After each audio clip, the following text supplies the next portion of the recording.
Everyone, welcome. I'm going to go ahead and share my screen. And I think we're in presentation. Ryan, I'm looking at you. Does this look full screen presentation mode? Great. Okay.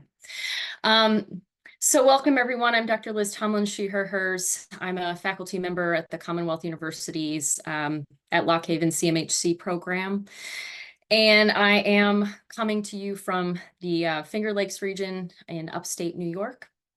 It's a beautiful day here. I hope it is wherever you are as well. And so we're going to talk a little bit about some foundational ways to conceptualize suicide for ourselves, and then also in the ways that we work with clients. For some of you that had me in a class prior to your time now, it's quite likely you've seen something familiar to this in the past because it's something I talk about often. And so I also want to say I've had training in various areas like Safe Talk and Assist, and I used to be a trainer in those. I am certainly not marketing or do not benefit from any of those, you attending any of those, but I will mention them at the end as resources. The other thing I want to mention is this certainly can be a difficult topic for many, and it ebbs and flows in our lives. And so right now, if it's a time for you that you might need to just kind of step out for a little bit because things feel heavy, please do what you need to do to take care of yourself. Or pop into one of the rooms if you want to be with somebody, even in silence, or to process a little bit more. So we'll talk about speaking directly and clearly to clients about suicide, how to support folks having suicide thoughts, and talk a bit about some resources. We're here really because we want to become more, what we say, alert to the possibility of suicide. A lot of the times these are not going to come through somebody saying outright, I am thinking about suicide, right? And so in a way, we become somewhat investigative as counselors, not in a way that's pokey and proddy, but in a way that is collaborative and curious first. Okay.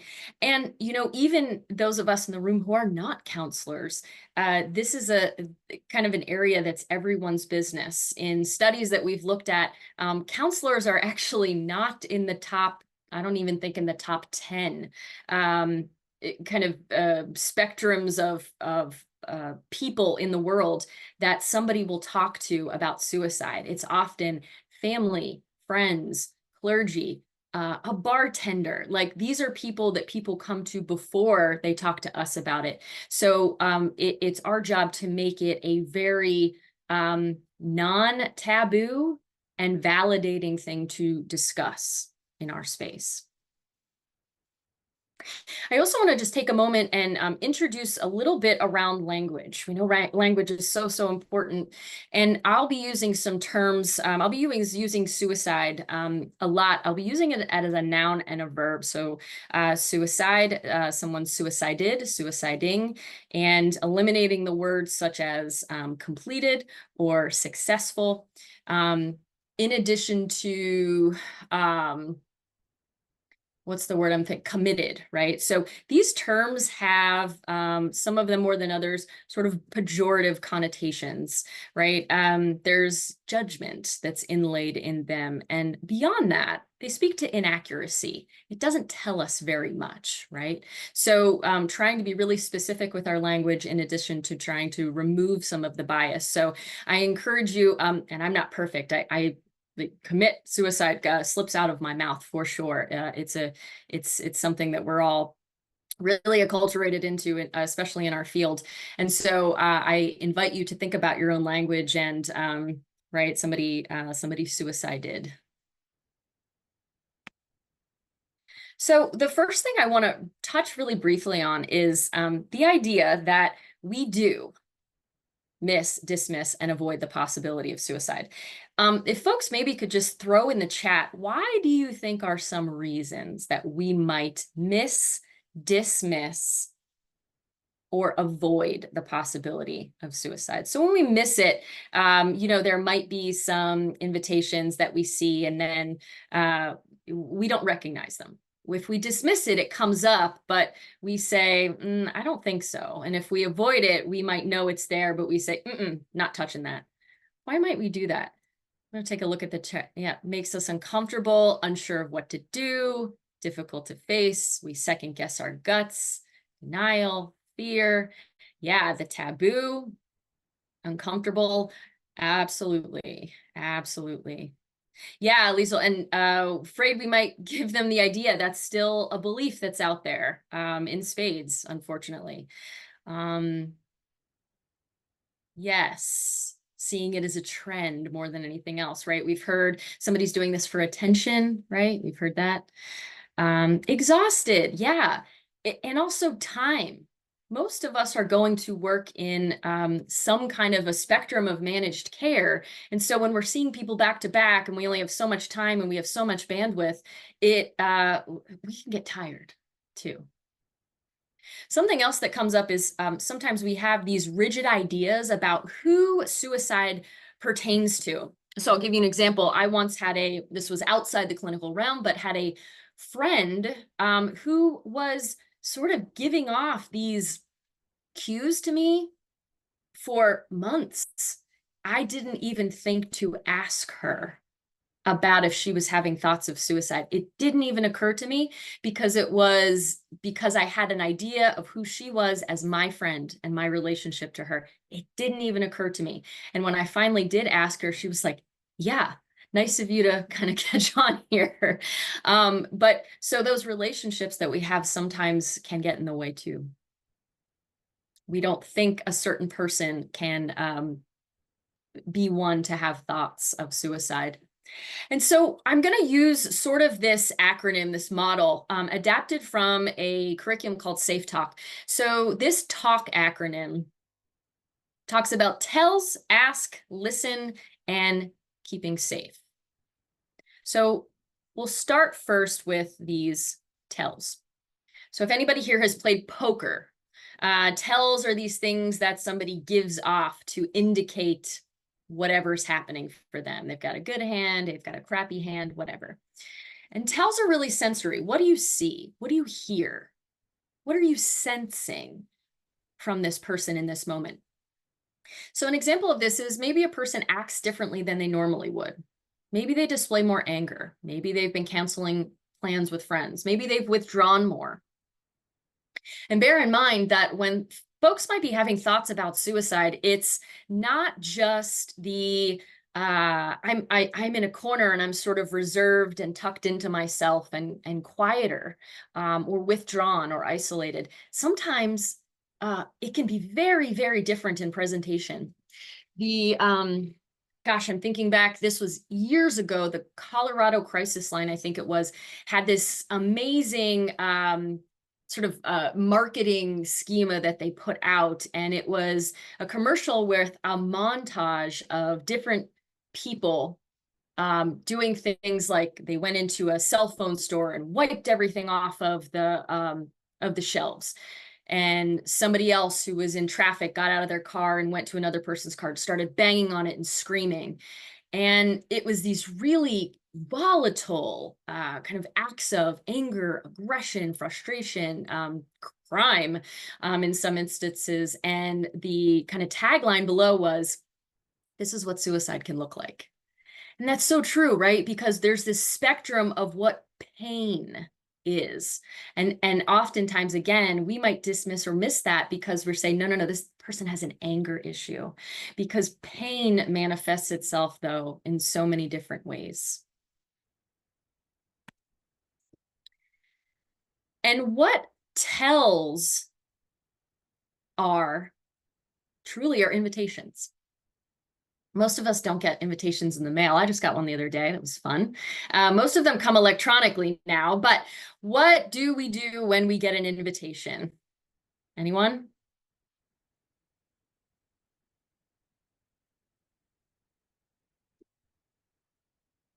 What does an invitation prompt you to do? Yeah, thanks, Jackie. Respond RSVP, right? We have to give a one way or the other, and what would we like to eat?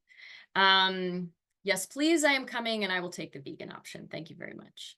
So when we get an invitation, we want to respond. So when we're getting tells from a client, we want to respond to them, not miss them, dismiss them, or avoid them, but we want to be able to address them. And often the more invitations we have, the more evidence that we can use to then pose a question about suicide. And the more prepared we feel to address it, the more likely we are to address it, right? So it's a little bit of a chicken and the egg. And so let's cover both the chicken and the egg bases. So I think about this almost like you are writing a research paper and your first paragraph is some kind of, you've got a question. It's like a research question that you're interested in about. And in the first few sentences, there's some preamble as to why this is of interest to you, right? Evidence as to why there is a need to look at this thing, whatever this thing is. So this might look like, sometimes when people are missing work, worrying about things and withdrawing from friends, like I'm seeing you do right now, they might be thinking about suicide. Are you thinking about suicide? Now, you don't always have to have this kind of context around it, but it can really help. It also serves to show your client that you've been listening and you've been sensing, you've been hearing, you've noticed things, okay? When you do ask that question, be direct. Notice what's happening for yourself, your own body language, right? If you ask the question, say like, are you thinking about like suicide or something? That gives off an impression to our clients, right? Like, oh, no, I don't really want to know the answer. Try to appear comfortable. We're not always. I have been working clinically for almost 20 years.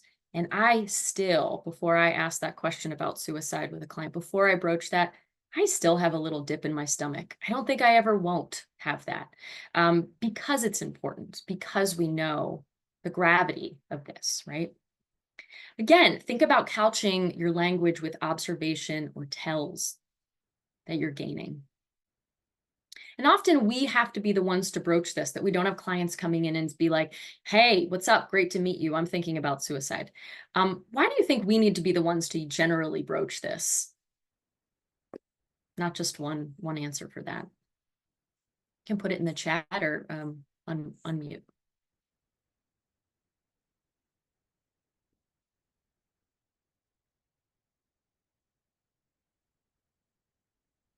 Somebody said one from before, which is the taboo. Definitely difficult. Yes, might feel shame. Absolutely. Stigma, cultural stigma.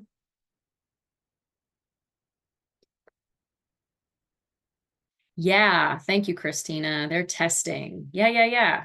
Like, can somebody handle this? Absolutely. Fear of being hospitalized, and we'll talk about that. Yes, fear that they will be judged. Absolutely. Yeah, all really, really great answers. So usually we have to be the ones to do this. Now, when we're asking the question, being direct looks like, are you thinking about suicide? Suicide on your mind?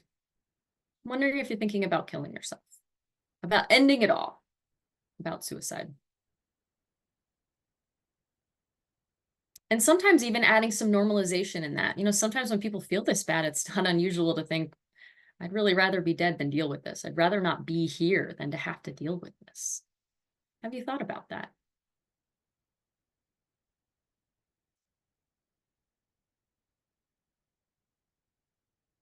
Are you thinking of hurting yourself? How do we think this question could be problematic?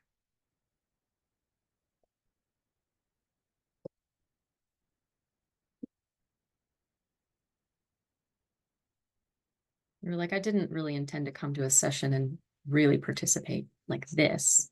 Thank you, Andrea. It's vague. It sure is.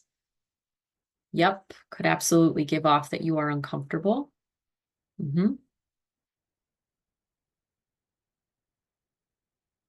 Is it answering the question Is it a question that answers what we want to have answered? Not quite. Yeah, thank you so much, Thomas. They might not view it as suicide, right? Somebody says, no, I'm not thinking of hurting myself. I'm thinking about ending it out because I don't want to hurt anymore. Yes, absolutely. And, you know, self-harm and suicide are very different things. There are many, many people in the world that self-harm as a means of coping. There's nothing parasuicidal about it. There's nothing preparatory about it. It's used as a means to cope. And oftentimes folks will have a very kind of qualitative method to care for themselves after that kind of self-harm in wound care. Etc. So that's a very, very different motivation, right? So we want to be clear about what we're asking. And if you ask that question, you can always ask another question after. You know what? Okay, so not thinking of hurting yourself. Are you thinking about suicide? So if these things are asked, it's not a situation where we can't go back, right? So here's the really difficult part. When we ask about suicide and somebody says yes, um, I like to eloquently refer to this moment as the oh shit moment, because all of us experience the when that happens. And so now that you've asked that question, it's time to listen. Now, what's really interesting about this is, and some of the folks that have maybe been in the field longer or who might be older can attest to when they were in their training, it immediately went to, okay, you're thinking about suicide. Let's assess frequency, intensity, duration, and let's get to a plan to keep you safe. There was very little listening to what the story of suicide was. How did somebody get to this place? That's really what we want to know. That's what we want to give someone the gift of being able to listen to them without judgment or bias. And we know this, right? We listened to our keynote this morning talk a little bit about this, about the science of rapport and the alliance. And this is really what listening to the story gives us the ability to do, is to strengthen, cultivate that trust, that safety, the alliance that we have with our client. Only if we're prepared to listen and we can join in their individual narratives in the often extreme experience of pain can we become influential in changing the course of actions. I make a point, Yalom says, of repeatedly checking out my assumptions. And we can actually have the power to change our brains, other people's brains, through the process of engaging with them empathically, staying in what we say in the green zone neurochemically. It can literally change our brain circuitry. It's pretty amazing stuff. And some of this comes from what's called CAMS, a collaborative assessment and management of suicide by David Jobs. And essentially, Jobs is coming from this perspective that as clinicians for such a long time, we've been so worried about liability. We've been so worried about being sued or having our license taken away that we can often jump to this place of hospitalization very quickly. And instead, what if we did our very best to collaborate with folks, and not just the two of us, but engage other people in their lives in this process to help them stay safe? It's not going to be forever, but stay safe for a period of time. Research tells us that more times than not, when people are hospitalized for suicide thoughts or having a plan, when they are discharged, their acuity rates or severity rates, their risk is higher than when they went in. Right. And when you think about that in a hospital setting, you've taken somebody from their supports, their connectors. It's a completely different setting. We are creatures of habit and we like our stuff and we like our space and we like our smells. Right. And this can often be, like people said before, something that brings up shame. Someone might have to miss work and then go back to work and have to explain where they are. So there are a lot of factors that go into why hospitalization is is not recommended the majority of the time. And that sometimes, based on our own anxiety, we jump to that pretty quickly. So those of you in skills classes, either now, not yet, or way back in the day, they really are foundational, right? So you're using a lot of reflection, paraphrasing, encouraging, open-ended questions, validating. And we do that so we do that for our clients. I think we also do that sometimes for ourselves because our biases can come out so easily without us knowing, right? You're not, but you're not thinking about this, are you? Oops, that "are you" really does it, right? But you're not thinking about doing something stupid, right? I've just put my stamp of what I think you're thinking and feeling as stupid.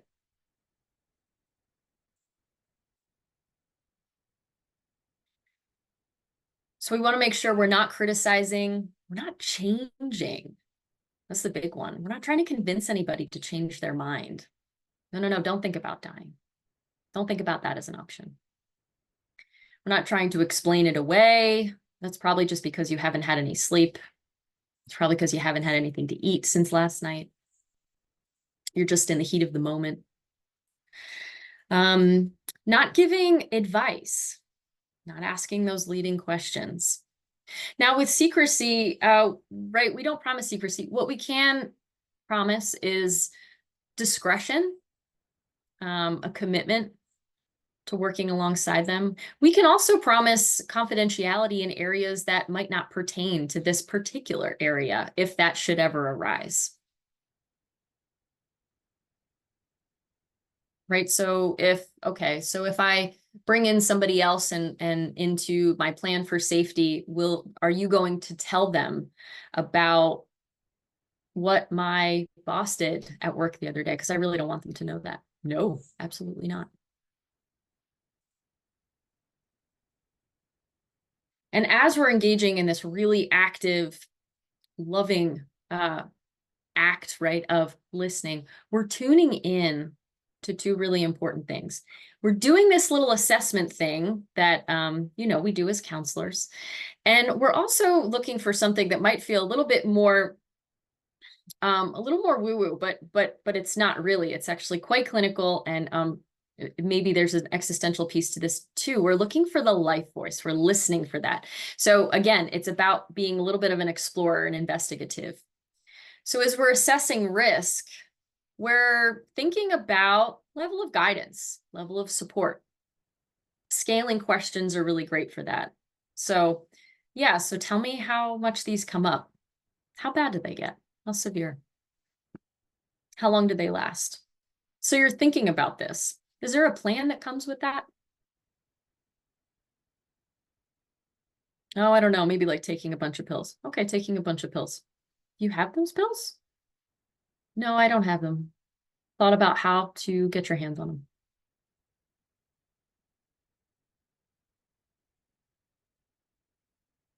And this listening for the life voice is the one that's generally a bit newer to us.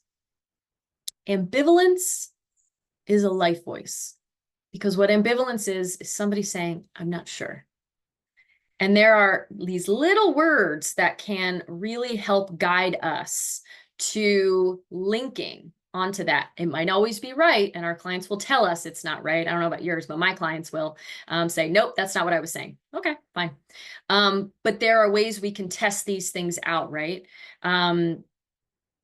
You might hear the life voice in talking about what they're interested in, their strengths, their resources, the people in their lives, their communities that they're a part of, what's on their agenda for today. I once had a client in a college counseling setting who was looking forward to an eclipse. And that was pretty much the only thing, but that's what they were looking forward to. That's something, right? So essentially, it's really about hope. All of these things point to some kind of hope. And the idea is there's a part of folks, more times than not, that have a bit of hope. And that's what we're trying to find, not convince them of that, because this is coming from them. The life voice comes from our clients. It might look like, I just don't know If only I could figure this out. I don't know how to do that. Meaning, maybe I'd like to know how to do that. I can't do that yet. That yet is a big one. It's one you might hear a lot from your clients. And then you're using that to bridge towards some kind of link. So you don't know. It sounds like you're uncertain. I wonder if we can try and figure that out first and go from there. You don't know if you can do that yet. What do you think would help you towards being able to do that in the future? Sounds like there are some things you're looking forward to. Using immediacy, right? Yeah, when you're talking about that, I'm really seeing and hearing a change in you. I heard something in your tone there. And then we can even take it a step further towards keeping you safe. Sounds like we could work on keeping you safe for now until you're able to do that. Sounds like maybe together we can think about ways to keep you safe until you figure that out. I wonder if we can work on a plan to stay safe, to honor that.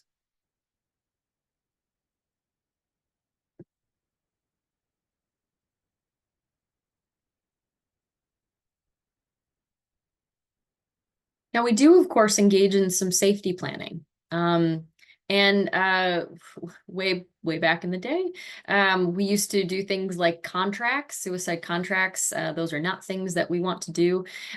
Listen, at the end of the day, people have autonomy and fidelity in their own lives, and we cannot determine what that will look like for them. People have the right to do what they are going to do with their bodies and with their behaviors. So safety planning becomes a collaborative effort and often involves some kind of a written plan.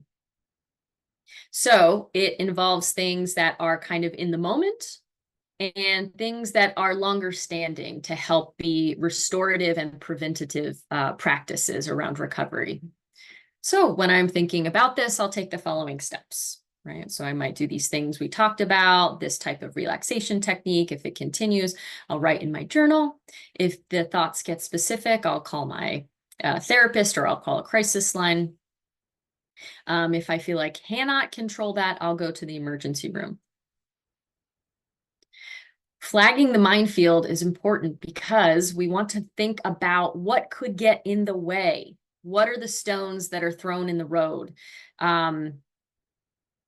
When you're trying to plan for safety. So if somebody says, yeah, so if I will go for a walk. Okay, what if it's 3 a.m.? Might not be the safest thing to go for a walk by yourself, right? So what would you do then? So really being diligent and collaborative as we put together and making sure everyone, it's almost like a philosophical handshake, a metaphorical handshake to have everybody on the same page. One thing I do want to say about safety planning is to make sure that you are not, I always think about, it's not the most accurate show in the world, but the show Intervention. Folks know that show with Jeff Van Vonderen. He kind of makes me smirk every time I see him. And what does he like to say a lot? He goes, you're not the treatment center. Or he says, you're a terrible treatment center. And to the family, of course. And so I want to say that to y'all too, is that you are not the treatment center. So you are not the first point of contact. You might be part of the safety plan in some way, but you are not the person that your client is calling at midnight when they have thoughts or on the weekend, or emailing you in a way that you cannot get to that. So making sure that you do not make yourself kind of the responsible one in some way to caretake your client like that. You want other people, more people, the better, more resources, more coping mechanism, the better to bring into this piece. And when you're bringing these things in, be sure that, yes, thank you so much, Christina. I love that. I'm going to repeat it out loud. The act of safety planning is therapeutic, showing them that you are a part of the process and will walk alongside them. Yep, so much more than crawl the crisis line, so much more than we have to send you to the hospital. This is us saying, I trust what you're telling me about your desire to stay safe, your commitment to stay safe. We're talking about this together, and I trust that of you. That's a really powerful catalyst we have that we cultivate through the alliance.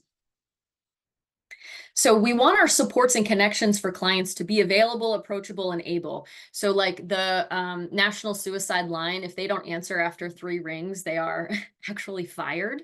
I know this for a fact. I've had many folks I know work there, and it might even be something where I make that call with somebody I'm with. So let's call and give it a try. And they're very accustomed to that. They won't be like, why are you calling me? I'm just going to be like, we're testing out this resource. And they're like, great, thanks so much for calling. You know, I'm James. Great to talk to you. Again, available, that they're there when needed. Going for a walk at 3 a.m. is not the best connection. It's not there when needed. It might be one of them, but it doesn't fulfill all of these categories.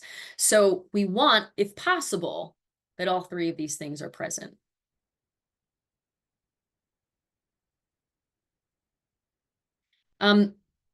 These are things when you look at them, you say, oh yeah, I know. But I can say this, and I think I might speak for some of us here who are therapists in this room who are seasoned, quite experienced, that it's what I say, we might know this up here, but we don't know it in here. We know it rationally, but the feeling is different. Not being responsible for solving their life's problems, not being responsible for keeping them safe forever. We're not responsible for it. Not being the treatment plan, not managing this alone. The superpower, my students here know, one of our superpowers is consultation as counselors. The more we talk to other people about our cases, the way that we feel about our cases, what it means to us, the better understanding we have and know how to deal with our own internal things that come up. You're also not responsible if a client suicides. I have had clients suicide in my years of practice, and it is always an incredibly difficult thing to sit with. And so it's also one of these, yet again, another reason that we have a village among us, that we have our own connections to help ground, to help process, and just be able to come to an understanding for ourselves so that we can stay fresh in the work.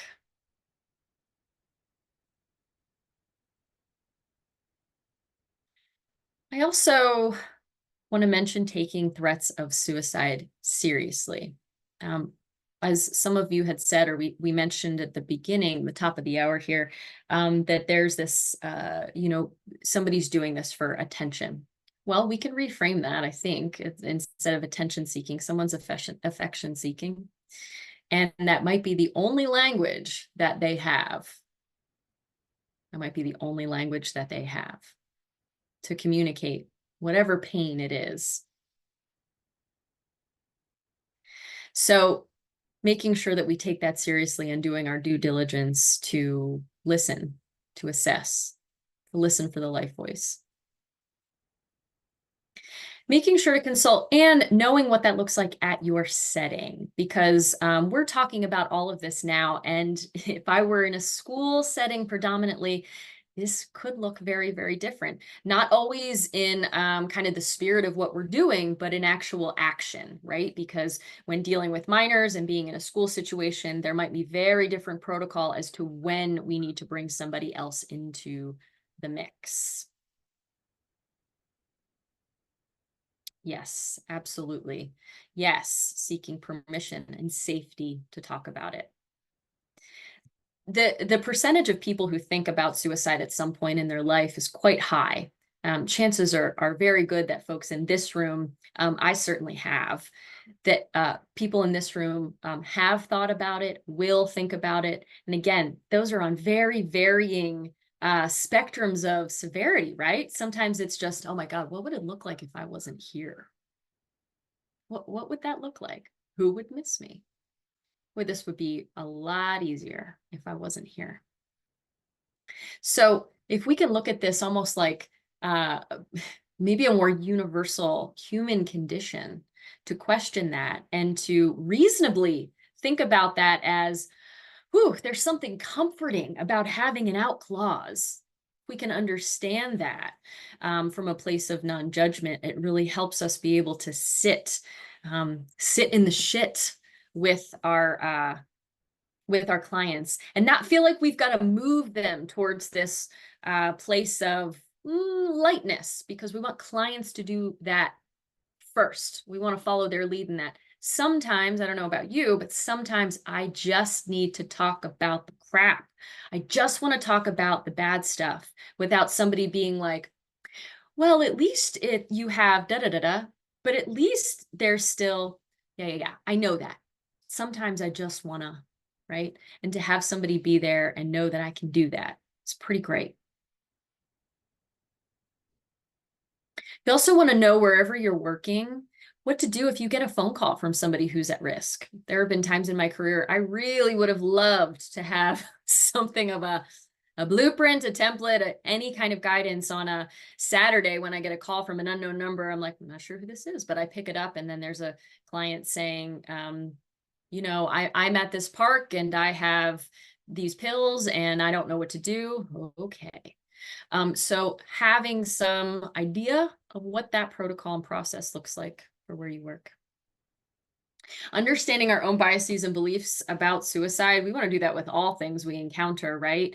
But we all have beliefs about suicide. All of us, all of us, all of us. And what is sometimes really interesting to me is I have this sticker that says suicide ?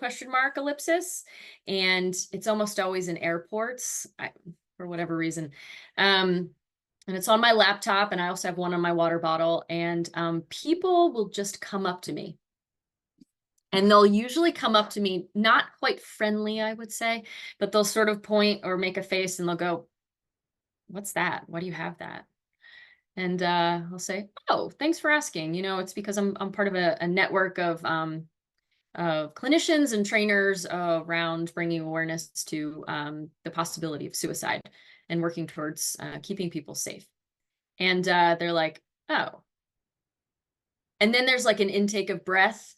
And then we are sitting there for like at least another 20 minutes because they're talking about, well, my brother-in-law had this experience and da, da, da, and when I was a child, da, da, because everybody has experiences with suicide in their lives, whether it's someone famous that we loved who has suicided, somebody in our family, our personal journey, whatever that looks like. So we all experience this and we all have biases and beliefs about suicide. Talking about suicide also doesn't encourage it. We still have this belief, you know, human beings, especially now with social media, it's kind of impossible for folks to have not the, you know, the idea that something like this exists and it could be a possibility within the realm of their own possibilities, right? So we are simply destigmatizing it and normalizing this within the context of our sphere. My clients, especially in the college setting, it just became something I was so used to asking, and they got actually pretty funny about it and sort of quippy about it, kind of glib, and they'd be like, yeah, you know, I failed this test. Oh, it's really nice that I got dumped last weekend too. So my life fucking sucks. And I'm like, well, with all that going on, has suicide? And they're like, oh, Liz, no, suicide. No, I'm not thinking about suicide. Okay.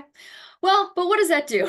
It means that my clients know I've got the stuff, I've got the clout to be able to sit with it, should it enter into their life and their mind and their hearts at some point. Um, and I'm also just fine being wrong. So these are a couple of resources, certainly not exhaustive. The Trevor Project at the very end is a site and resources and talk line that is specific to folks in the queer community. The JED Foundation is doing some really interesting stuff across the country, especially now infusing into college campuses, CAPS centers. And for those of you that want to sort of stay on the research of some of this, the American Association of Suicidology is a really great journal to subscribe to. And if you're looking to gain a little bit more knowledge, one of the trainings I would highly recommend is something called Assist. If you go to that website, you can look and see where there is one offered near you. They have them all over the world. And it is a 2-day training, and it is not just for clinicians, it is for everyone, ages 16 and up. So you'll be working with people all over the community, and you get really close to a very small cohort of people. You have a wonderful network to be able to leave that with. And the really, I think, a really discerning factor of this training is that you do talk about your own lived experiences and beliefs around suicide. And I think in most trainings, we lack that. So one of the things maybe we can talk about a little, you might just want to think about for yourself, is like, what part of sitting with suicide might be the most challenging, the most comfortable? What sort of values, biases do you find coming up? Maybe these are things you already know about yourself, and how they might influence your interactions with someone having suicide thoughts.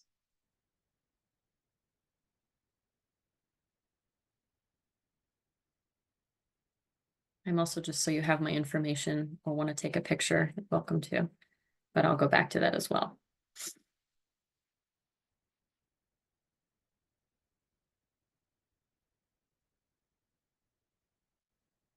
Hospitalization, I think, comes up a lot when we talk about this. And I can say that in practicing for 17 years and having many, many, many, many, many people talk about suicide, I have hospitalized, I can count on one hand. And some of that, if I'm honest, some of that has to do with a flexibility of environment that I've been in, because again, agencies have different protocols in place to follow. And your supervisor, for those of you in practicum internship and training, might wish that you take a different route.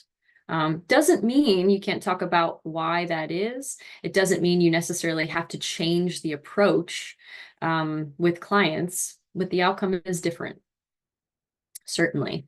And at the very least, it might be a scenario where you have the ability to look at advocating for different policies where you are. So I will give an example. I worked at an urban university and in Boston. And when somebody was being hospitalized, they needed to be transported by our, not our campus police, but our local town cops. So there is a cop car that comes, and yes, they put their lights on. They would pat down the student and they would handcuff them. Okay, now this is somebody who's having thoughts of suicide and is going to a hospital. And they have completely criminalized that person, right? So there was some advocacy wherein it may not have been the threshold of where we made that call, but the protocol of how we do that started to change. And it was a slow process, but we did still have law enforcement that was involved, but it was our campus police. They had additional training in how to talk to students in this scenario. There was no longer any handcuffing, and there was also no longer patting down, right? They would say, can you pull out your pockets for me? Or so there was sort of a search, if you will, but it differed. Not a perfect scenario still, but there were some efforts that we could make to advocate towards sort of a harm reduced approach on that.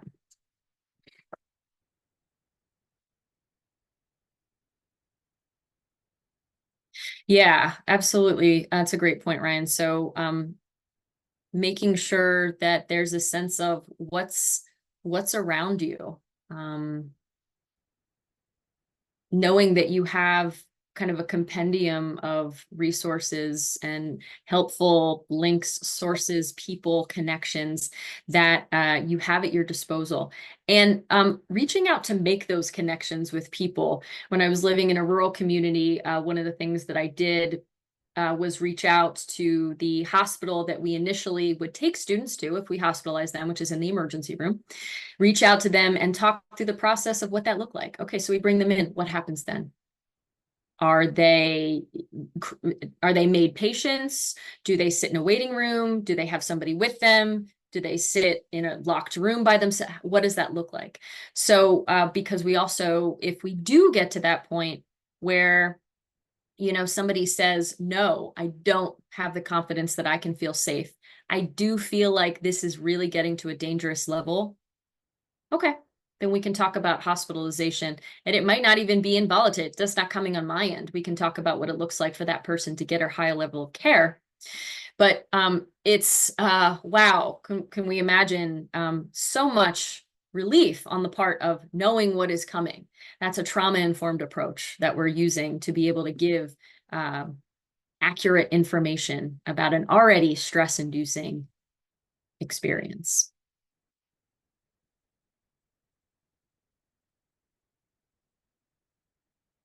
Yeah, thanks for bringing that up, Christina. That's a great point when we're talking about, do I have to report this? Well, for normalizing that people have thoughts of suicide, then the answer is no. Then we don't need to report that to anybody, right? If it gets to the point, I tell my clients, if it gets to the point where it doesn't feel like we can work together, that you say to yourself, I really don't have faith that I can keep myself safe. That's an indicator for me to think about a higher level of care. Might not be hospitalization, but it's definitely a higher level of care than I can provide in that moment. And we need to think about going outside of that. And when you have had a recent experience, making sure it doesn't become personalized. Absolutely. Thank you so much for saying that. Yes, because it is very customary for us to look back and say, what did I, what didn't I, what should I have? Students that have worked with me know I like to say, and I say this to my clients a lot, then we start shitting our pants. I should have done this. I should have done this. I should have done that. It's usually not very helpful. It gets stinky real quick. So yes.